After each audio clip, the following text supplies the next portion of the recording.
Today's case is a gut punch from start to finish. We're looking at the sentencing of a DUI driver, Miss Duff, but this isn't just another drunk driving case. This is a story about lives changed forever, a victim who refuses to stay silent, and a courtroom moment where emotions run high. The defense will argue progress, sobriety, and rehabilitation. The victim will deliver a statement so raw, it will stop you in your tracks. And the judge? They're balancing compassion, restitution, and a hard truth. Some wounds can't be undone. This is one of those hearings that reminds you exactly why the justice system is both a place for closure and a place for reckoning. Your Honor, we've reviewed the pre-sentence report. It is accurate. I'm asking Your Honor to follow the recommendation. Of note, financially, my client paid the restitution entirely today, has brought cash to make sure the victim's made whole on that, as well as her fines and costs. I want to point out how proud I am. Ms. Duff has proactively completed her Dawn Farm program, and she's been on the scram now, I think, almost 6 months without one violation. Tribute to her sobriety and her commitment to doing what the court asked her to do. Right here, the defense starts strong, highlighting that Ms. Duff brought cash to fully pay restitution and court costs on the spot. In legal terms, that's huge. Restitution is a court-ordered payment to make the victim financially whole for damages, medical bills, or losses caused by the crime. But here's the reality check. Paying restitution doesn't erase the physical or emotional scars. It's more about legal obligation than personal transformation. Still, in sentencing, a defendant's willingness to pay immediately can influence how the judge views their accountability. Do you think this is genuine responsibility or just strategy to get a lighter sentence? State your name, please. My name is Amy Hudson, A-M-E-E. Last name's Hudson, H-U-D-S-O-N. All right, go ahead. So on August 31st, you changed my life forever. You made the decision to get behind the wheel of a car drunk. You drove into the back of my car. I was sitting at a stoplight. Not only did you drive drunk, but you were speeding. I will never forget the sound that haunts me to this day. By throwing me around in the car like I weighed nothing after the pressure of your vehicle blew out the back tire sitting in the driver's seat, which broke, by the way, along with the seatbelt. The airbags burning into me and the pain. I honestly don't remember much about getting out of the car, except for the look on the passerby face. The driver's door was broken. It took both of us to get me out. He stood there with tears running down his face, telling me not to swallow due to the blood pouring from my mouth and face. This is the heart of the case. Victim impact statements are one of the most powerful parts of any sentencing. They put the raw human cost on full display.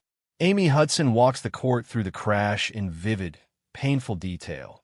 The burns, the broken seatbelt, the crutches, the surgeries, the permanent limp. And here's what stands out.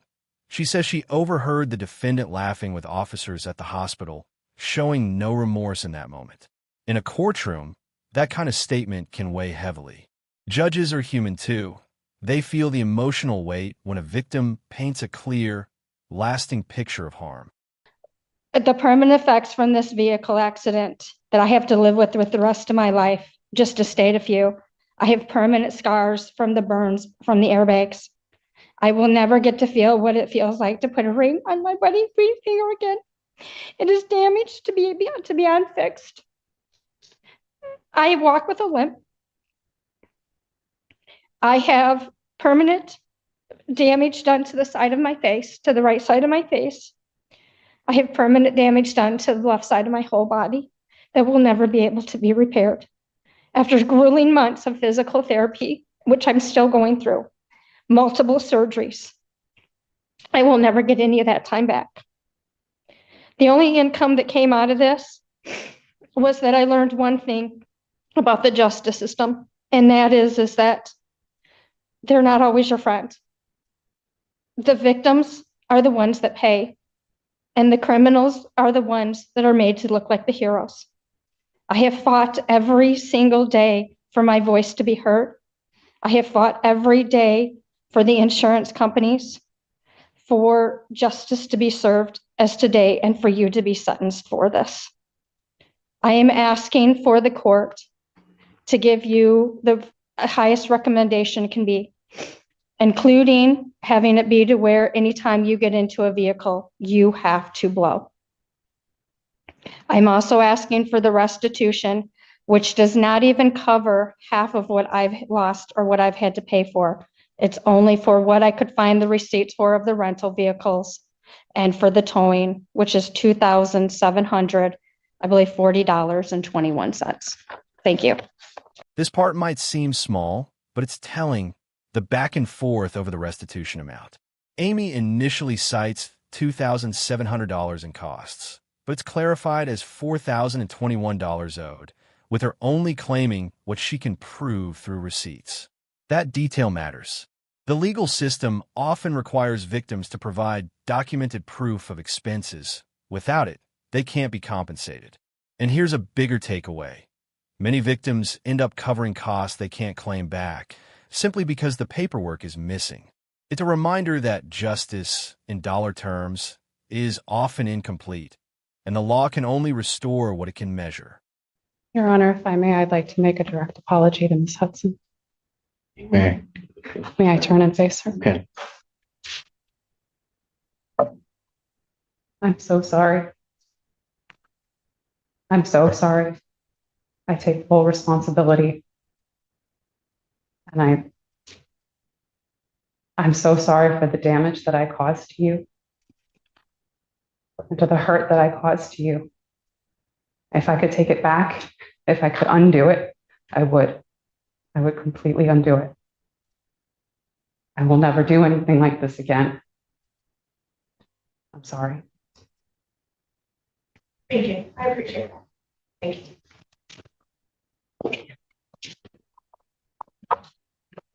And is there anything you want to tell the court before I impose? Same, Your Honor. Sorry, and I'm deeply regretful. I've learned from this. I think about this every single day. I do have complete remorse. I do have complete regret. And I intend to never repeat anything like this experience again. This is not a serious misdemeanor as defined by statute, however, believes there are reasonable grounds to depart from the presumption of a non-probationary sentence. The alcohol screening and assessment identifies the benefit of outpatient treatment, AA meeting attendance, and monitored abstinence from all intoxicants. Therefore, the court will follow the recommendation of probation for a probationary sentence with the stated rehabilitative goals to promote change, prevent recidivism, and to monitor compliance of recommended treatment. Therefore, the sentence of the court, I will place you on 18 months probation. Now we get the final call.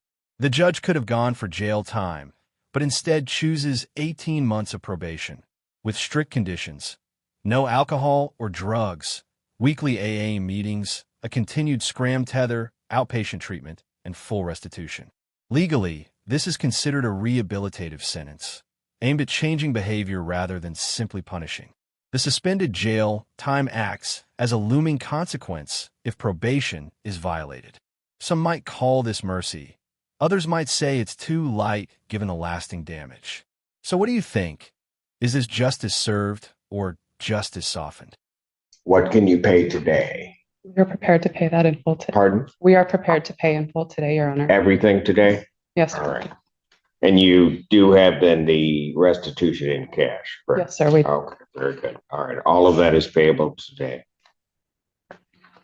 There is to be no use of alcohol, recreational marijuana, or any illegal substance. You'll be subject to random testing as requested by probation.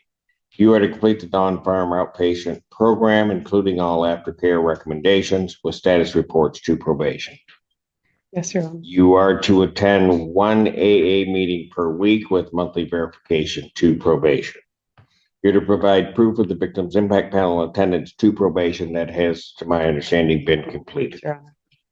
I will continue to scram tether for an additional 30 days in lieu of 4 days in jail. I'll order 93 days in jail. Credit 1, the balance is suspended. Thank you. And that's where the gavel falls. Ms. Duff walks out with probation, not prison, but under strict watch for the next year and a half.